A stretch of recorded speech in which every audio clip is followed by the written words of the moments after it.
Wa an Abi Hurairah radhiyallahu anhu qala Rasulullah sallallahu alaihi wasallam man yuridillahu bihi khairan yusib. Daripada Abu Hurairah radhiyallahu anhu, beliau berkata bahwasanya Rasulullah sallallahu alaihi wasallam bersabda, man yuridillahu bihi khairan, barang siapa yang Allah kehendaki untuk jadi dia tu berikan kebaikan kepada dia, jadikan kebaikan kepada seorang, maka macam mana jalan untuk Allah jadikan dia tu baik, mendapat kebaikan, mendapatkan kebaikan, yusib minhu, Allah akan timpakan musibah padanya. Jadi maknanya orang yang sakit sebenarnya Allah kehendaki kebaikan kepada dia. Duk sihat, itu jaga. Nampaknya baik apa? Kemungkinan sekali Allah tak ambil. Tapi dalam ini mungkin nampak susah.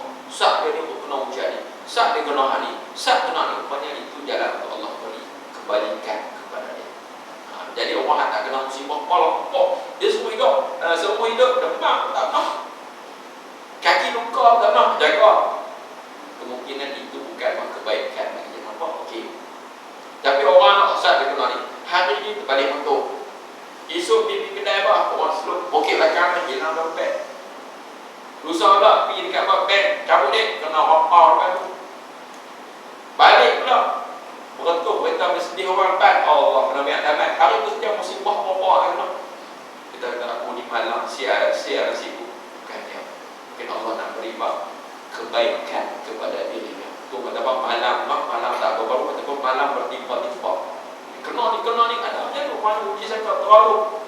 Ada pernah sahabat yang mesti dia memang nasib dia cukup berat, kena ni, kena hilang duit, handset kena orang curi, lepas tu kena saman dengan polis, macam-macam guna.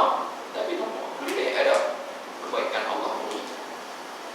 Ini mungkin jalan-jalan untuk Allah beri kebaikan kepada dia.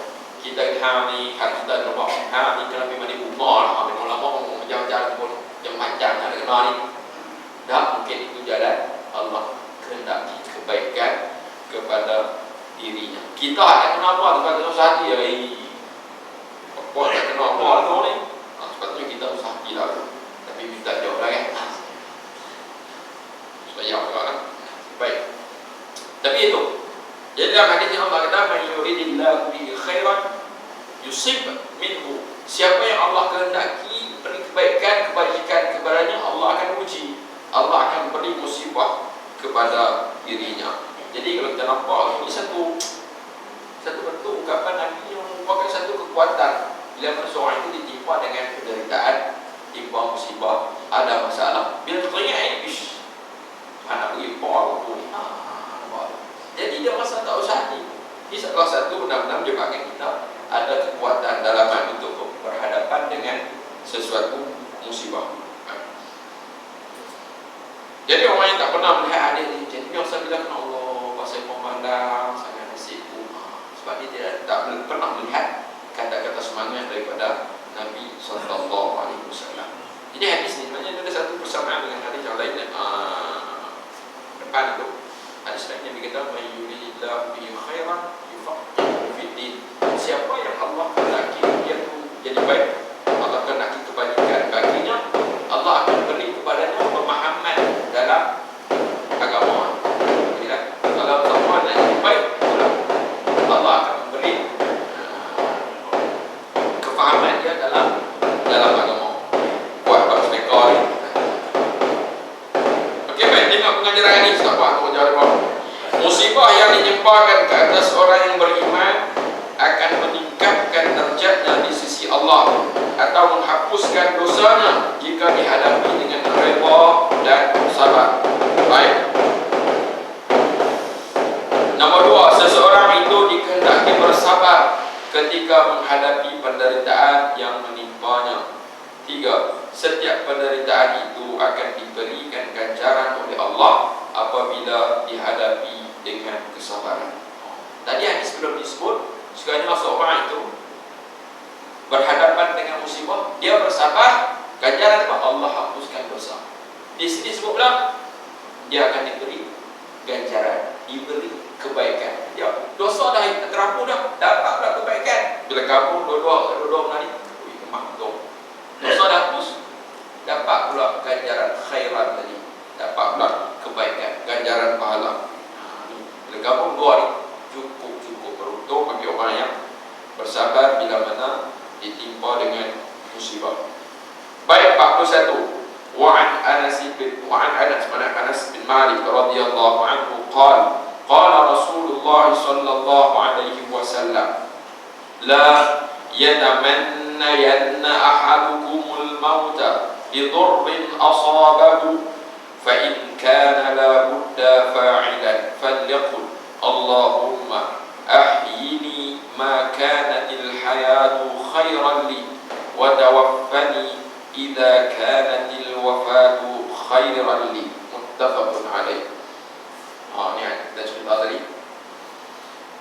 Wa'an Anas, daripada Anas bin Malik radhiyallahu anhu, beliau berkata, qala Rasulullah sallallahu alaihi wasallam, Rasulullah sallallahu alaihi wasallam bersabda, la yatamannayanna ahadukum al-mauta, janganlah seseorang daripada kamu yatamannayanna, bercita-cita, tamanna, mengharapkan, bercita-cita al-maut, mati. Mati tak apa. Sebab apa? Lidurrin asabahu, disebabkan apa? Kesukaran, mudarat ataupun kesusahan, durrin, kepayahan, bencana, asabahu yang menimpanya, kena penyakit tu. Mati tak apa, tak tahan ni. Duk mahal kalau suruh mati lah, biar mati tak apa lah, tepuk ni mati tak apa.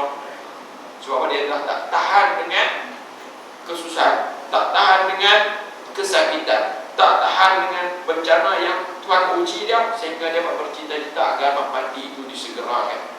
Boleh tak? Tak boleh.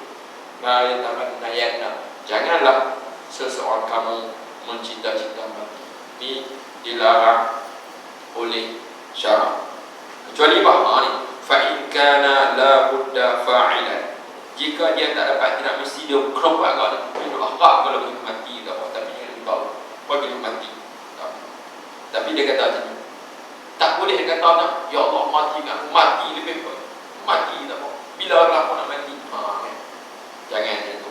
Tapi kalau dia terpaksa kata tu, dia kena kata jadi falyaqul Allahumma, ya Allah ya Tuhanku, ahyini ma kanatil hayatu khairan li, hidupkan aku jika kehidupan itu baik bagi aku, jika kehidupan itu lebih baik bagiku, ya Allah panjangkan umurku. Wa tawaffani, dan wafatkan aku, matikan aku, idza kanatil wafatu khairan li, jika kematian itu lebih baik bagi aku, matikan aku. Itu cara kita menyerah kepada Allah Subhanahu wa taala. Ni kita doa sahabat mati tu baik kita nak tahu. Mati pun teruk dengan ni. Sampai abang semua tak boleh tengok, kau rasa sakit tu terlantar kau kan. Mati sebab kat badan kau ada apa? Tak boleh. Sebab apa? Kita nak rasa mati tu baik, rupanya susah lagi. Bila mati susah, kita berhadapan dengan satu alam ni. Baik kita rasa mati tu baik kita. Tapi ni Nabi berkata macam ni. Hajab jadi kalau rasa teruk sangat, tak mampu untuk menahan musibah yang melanda. Ya Allah, kalau hidup itu baik aku teruskan bagi panjang awal lagi. Kemungkinan selepas ni dia sihat, jadi hebat lagi. Jadi baik pula, jadi hebat lebih baik daripada sebelum ini. Ya Allah, teruskan hidup. Kita serah kepada Allah, bukan kita buat pilihan kita sendiri. Wa tawaffani, matikan aku jika kewafatanku, kematian itu baik bagi aku. Ini bentuk yang boleh. Nanti dia di bawah akan sebutlah beberapa lagi contoh-contoh yang boleh kita mencita-citakan untuk mati. Contoh orang nak pergi perang jihad, ingat kompok dia pergi untuk mati, itu boleh lah. Bentuk tu. Baik, daripada Anas radhiyallahu anhu katanya, telah bersabda Rasulullah sallallahu alaihi wasallam, jangan sekali-kali, dalam bahasa Arab la yatamannayanna, situ pakai bahasa nun taukid, jangan jangan sekali-kali, mana larang ini secara putus, jangan buatnya tu. Bahasa Arab dia ada ungkapan penambahan huruf yang menunjukkan mengukuhkan lagi. Jangan sekali-kali di antara kamu mengharapkan mati kerana ditimpa bala atau azab, didurrin asabah, disebabkan sakit, bencana, kesusahan yang menimpa. Dan jika terpaksa melakukannya, hendaklah dia berdoa. Rasa tak boleh tahan juga, minta jadi Allahumma ahyini ma kanatil hayatu khairan li. Boleh pakai doa ni, puasa nak mati itu pakai doa ni. Pokok bahasa ni, ambil pakai doa ni.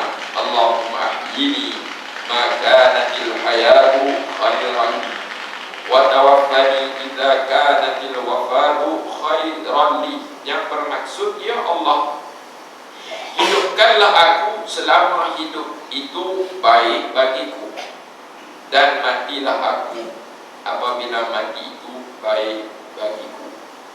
Ini doa ni. Kita boleh tengok lagi di bawah.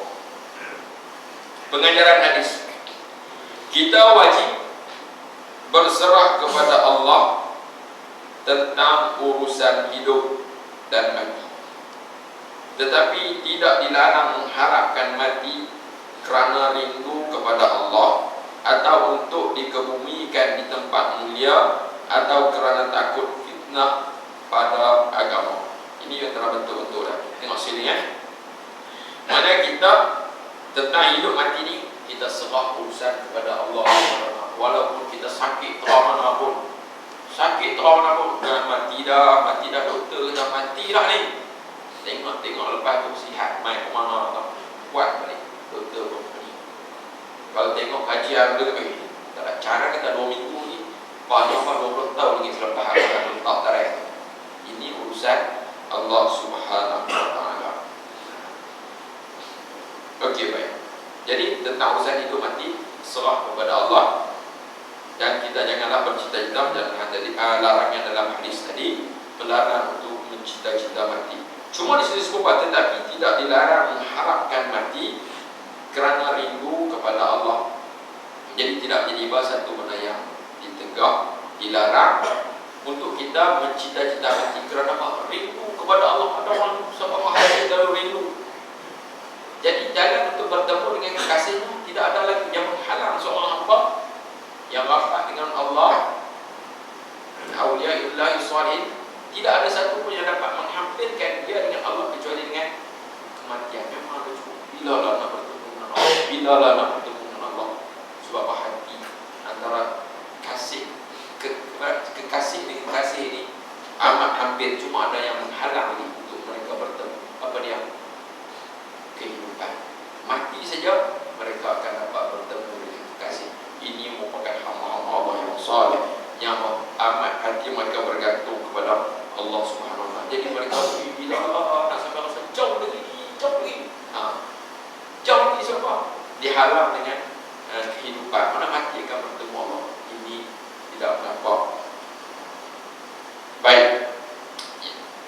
Kemudian disebut lagi, atau untuk dikebumikan di tempat yang mulia, atau untuk dikebumikan di tempat mulia. Kadang-kadang ya Allah, ya Tuhanku, matikan aku di Mekah. Ada doa tu boleh ke tu? Ini mungkin tempat mulia yang kita boleh tidak menjadi kesalahan bercita-cita macam tu. Jangan hidup doa mati kat Mekah, mati kat Mekah. Hoi, mana boleh doa minta mati ke tu? Ini kalau betul-betul jadi tidak menjadi satu larangan. Ataupun untuk apa? Cita-cita mati untuk apa? Mati di jalan Allah. Ya Allah, kerana aku matikan aku sebagai syuhada. Dia ada minta. Dia minta mati kena boleh. Tapi kalau minta mati okey, itu boleh. Ataupun kerana apa? Takut fitnah dalam agama. Mana kita sekarang ada satu tempat yang memang cubaan untuk membuka iman kita. Mana nak tahu dah, seorang tu masuk Islam, ada keluarganya semua bukan Islam lagi, macam-macam ancaman yang diberi. Dia tak dapat keluar daripada bom atau kepungan keluarga dengan tindas siksaan yang diberikan. Menyebabkan dia tak ada cara lain. Ya Allah, matikan aku kalau macam ni. Kalau untuk agama aku, biarlah aku mati.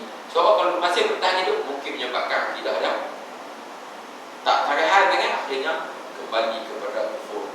Jadi kalau macam itu situasi dibenarkan. Kalau akidahnya akan terancam, tidak menjadi kesalahan untuk mendoakan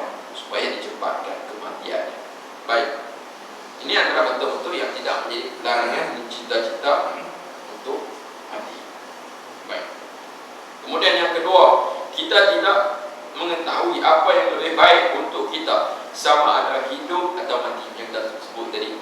Ya, adalah dia kata jangan kamu cita-cita mati. Sebab apa? Kita dah rasa mati itu baik. Jangan kata baik. Mungkin dia berat pada lepas sakit mati, sakit apa? Sakit waktu hidup tu, mati masa tu selesai. Rupanya ada benda yang tak selesai lagi. Sebab itu kita mohon kepada Allah supaya Allah tidur. Kalau mati baik, matikan aku. Hidup baik, panjangkan umurku. Okay, nombor 3, setiap Muslim hendaklah bersabar ketika ditimpa musibah. Ingat pernah dalam kisah tidak mana apa dalam satu peperangan ada orang tiba-tiba Rasulullah ini merupakan penghuni neraka. Sahabat itu macam mana kita penghuni neraka, sedangkan aku ada berjihad di jalan Allah. Rupanya dia bila dia kena apa pedang musuh, pendekat teruk sangat, akhirnya dia apa? Tak sabar, dia bertikam diri dia sendiri, menyebabkan mati dia tu bukannya sebab dia jihad tu, tapi dia tiba mati sebab membunuh diri. Baik, satu lagi hadis kita pahami tadi laju sikit. Nombor 4, ikutlah pesanan Rasulullah SAW